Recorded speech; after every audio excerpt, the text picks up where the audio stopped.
Well, the motor seemed to be running good.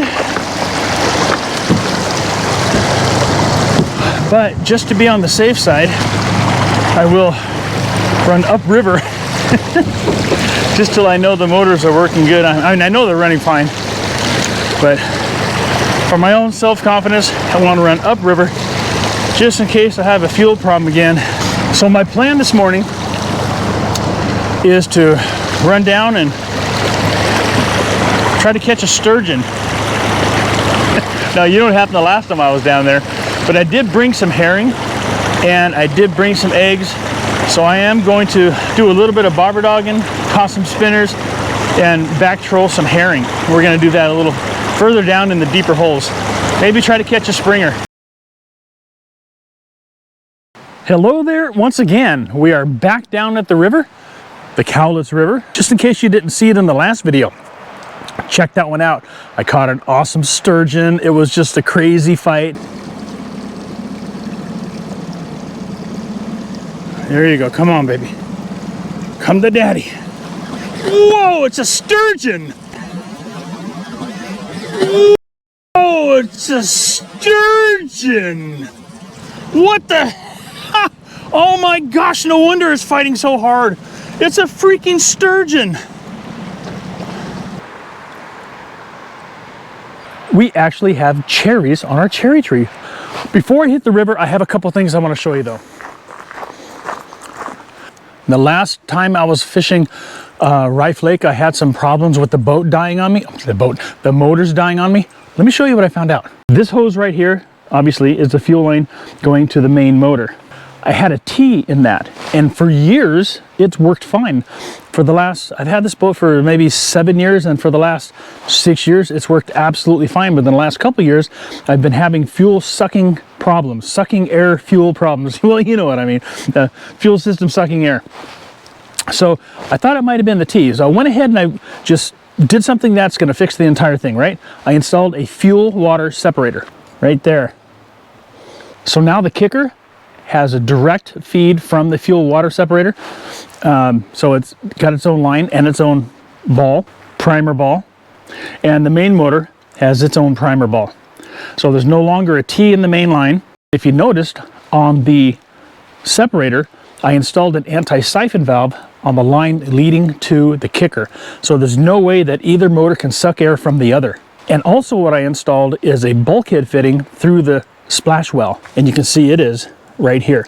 I wasn't able to find anything that matched up the factory one, but I found this one on Amazon. That way the line that comes from the fuel separator up to the kicker can come through the splash well. So now we have a really clean install back here. Each motor has its own primer ball and they don't suck air anymore. I also, you noticed in that last video, the kicker was dying on me on Rife Lake. Well, it needed some work bad. So I replaced the plugs. I did an oil change on it. It was making oil, so the oil was way too high, but now it runs and purrs like a kitten with the new spark plugs. I also did an oil change on the big motor and replaced the spark plugs in that. But the main problem, I think, was up here. This is where the fuel tank is.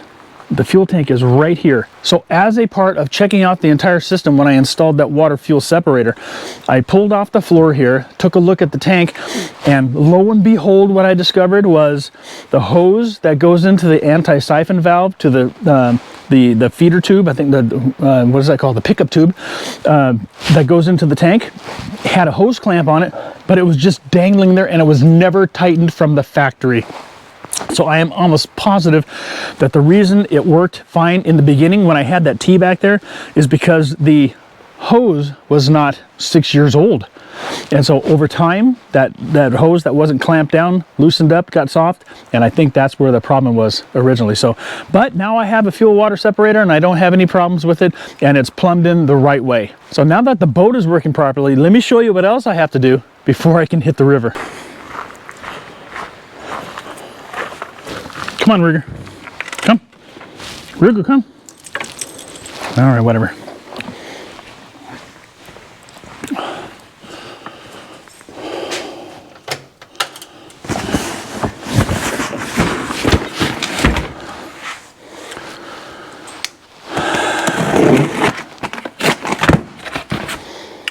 So, last time down, my wife's mower, which is the red Craftsman that she uses, blew a spindle. Totally exploded. Blade was flopping around all over the place. So, ordered a complete repair kit. Got a new belt, new pulleys, bolt kits,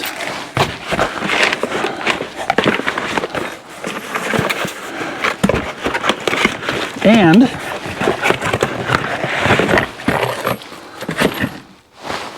two new spindles. That's what I get to do for the next however long it takes. And of course, what kind of repair would it be if we didn't replace the blades? So I'm going to spare you the pleasure of hearing me cuss and swear while I'm taking this thing apart and putting it back together. But I'll show you the finished product.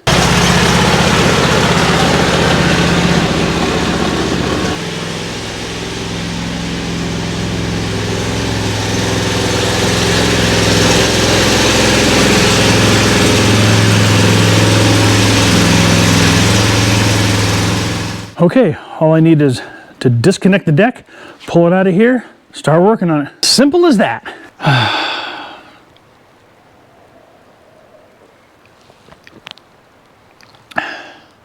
Well, that didn't take very long, did it?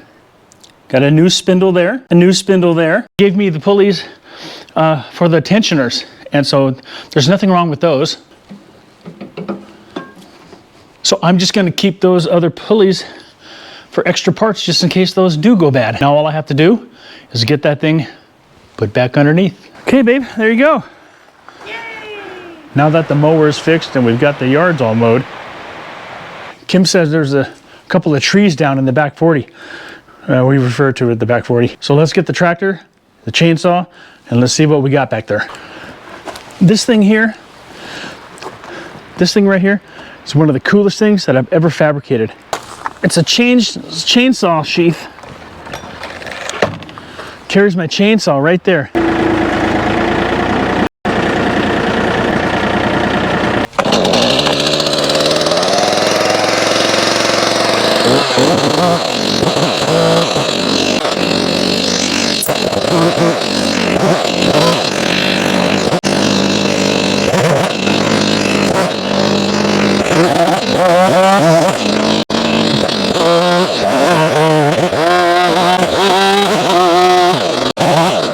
Okay, I think I can see what I got going on here now. Okay, well, we got a cut now. Let's see if we can lift it.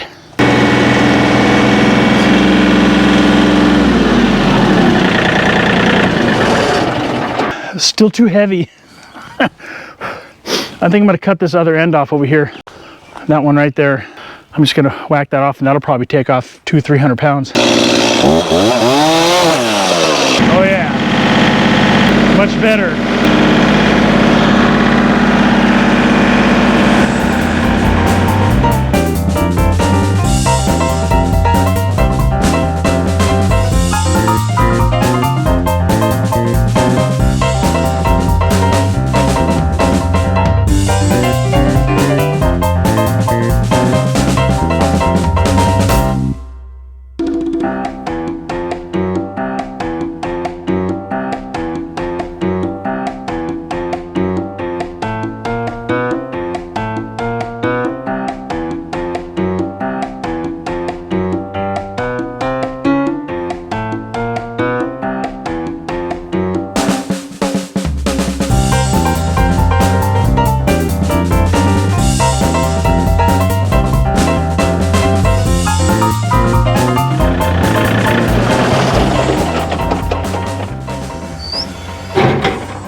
Well, the boss said it's dinner time.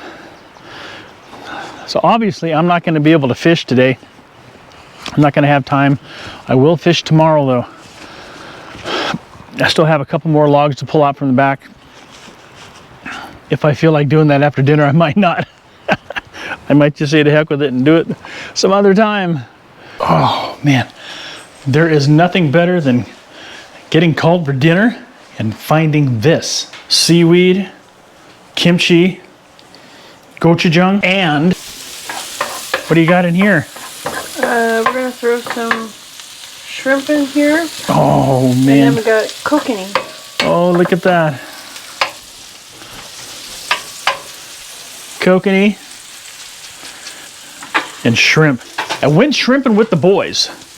And here's a picture of one of the limits, but I didn't film that adventure. It was awesome. I was with Captain Mike on the Titan Uranus. You've seen that boat before, the beautiful 27-foot North River offshore. I was with Brian and Steve and Mike, and we did Hood Canal shrimping, and it was absolutely an awesome adventure. You'll have to take my word for it.